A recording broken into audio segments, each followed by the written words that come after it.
আসসালামু আলাইকুম ভিউয়ার্স, আশা করি সবাই ভালো আছেন। আজকে আমি আপনাদেরকে তৈরি করে দেখাবো আলুর পকোড়া। তো এখানে আমি আলু কুচি করে নিয়েছি বটি দিয়ে, 4টে মিডিয়াম ছোট সাইজের আলু কুচি করে নিয়েছি। আর কুচি করে নেয়ার পর আমি 15 থেকে 20 মিনিট পানিতে ভিজিয়ে রেখেছিলাম। ভিজিয়ে রেখে পানি ঝরিয়ে নিয়েছি, এতে করে আলুর পকোড়াগুলো ভাজার পর অনেক স্পাইসি লাগবে। আর এখন আমি এর মধ্যে কিছু উপকরণ অ্যাড করব। এগুলো এখানে আমি 3-4টে কাঁচামরিচ কুচি নিয়েছি, আর 2টো মিডিয়াম সাইজের পেঁয়াজ কুচি করে নিয়েছি, হাফ চা চামচ আদা বাটা নিয়েছি, আর হাফ চা চামচ পরিমাণ নিয়েছি রসুন বাটা। এগুলো এতে দিয়ে দেব। আর গুঁড়ো মশলা এখানে আমি 1 চা চামচ নিয়েছি মরিচের গুঁড়া, আর 1 চা চামচ নিয়েছি হলুদ গুঁড়া, হাফ চা চামচ নিয়েছি ধনিয়া গুঁড়া, আর হাফ চা চামচ এখানে নিয়েছি গোলমরিচ গুঁড়া। আর লবণটা আপনারা আপনাদের পরিমাণ বুঝে দেবেন। আর দিয়ে দিচ্ছি এখানে 1/4 কাপ বেসন।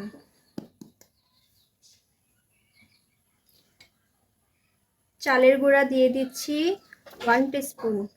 এতে করে পকোড়াগুলো ভাজার পর অনেক বেশি মুচমুচে লাগবে।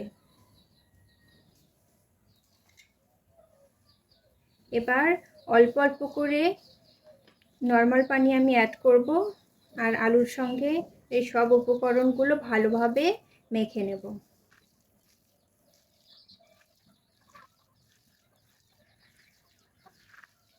আর আপনাদের হাতের কাছে যদি ধনেপাতা থাকে তাহলে অবশ্যই কুচি করে দেবেন, তাতে টেস্টটা আরও অনেক বেশি বেড়ে যাবে। আমার হাতের কাছে না থাকা সত্ত্বে আমি এটা স্কিপ করেছি।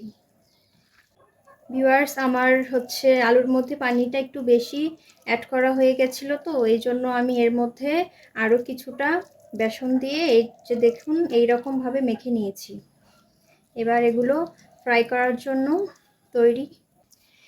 ভিউয়ার্স, চুলায় আমি প্যান বসিয়ে দিয়েছি আর তেলটাকে গরম করে নিয়েছি। এই পর্যায়ে চুলার আঁচটাকে মিডিয়াম টু লোয়ে রেখে পকোড়াগুলোকে একে একে ছেড়ে দিব।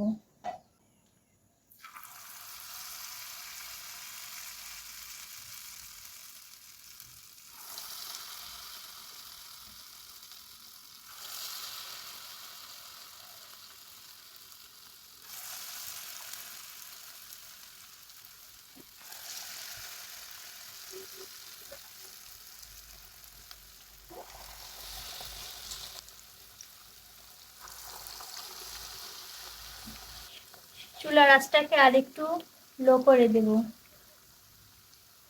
যাতে করে পকোড়াগুলো ভালোভাবে ভেতর থেকে ক্রিস্পি হয়ে ভাজা হয়। এবার উল্টে দিচ্ছি।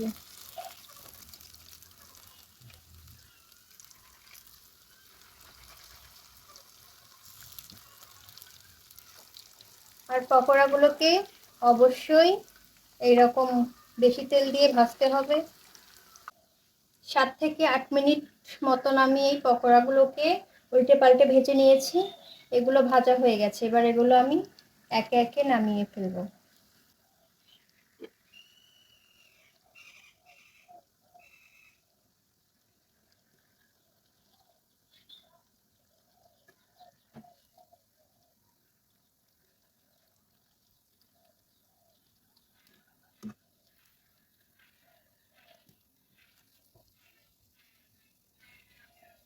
ব্যাস হয়ে গেছে। এবার আমি পরিবেশন করে দেখাচ্ছি। ভিউয়ার্স, দেখুন তৈরি হয়ে গেছে আমার মচমচে আলুর পকোড়া। এগুলো দেখতে যেমন লোভনীয়, খেতেও তেমনই অনেক সুস্বাদু এবং মচমচে। অবশ্যই আপনারা বাসায় ট্রাই করবেন, আর ট্রাই করে আমাকে অবশ্যই কমেন্ট বক্সে জানাবেন যে কেমন হয়েছে। আর সেই সাথে বেশি বেশি করে লাইক কমেন্ট শেয়ার করবেন, আর অবশ্যই আমার চ্যানেলটিকে সাবস্ক্রাইব করবেন। আজ এ পর্যন্তই। ধন্যবাদ সবাইকে।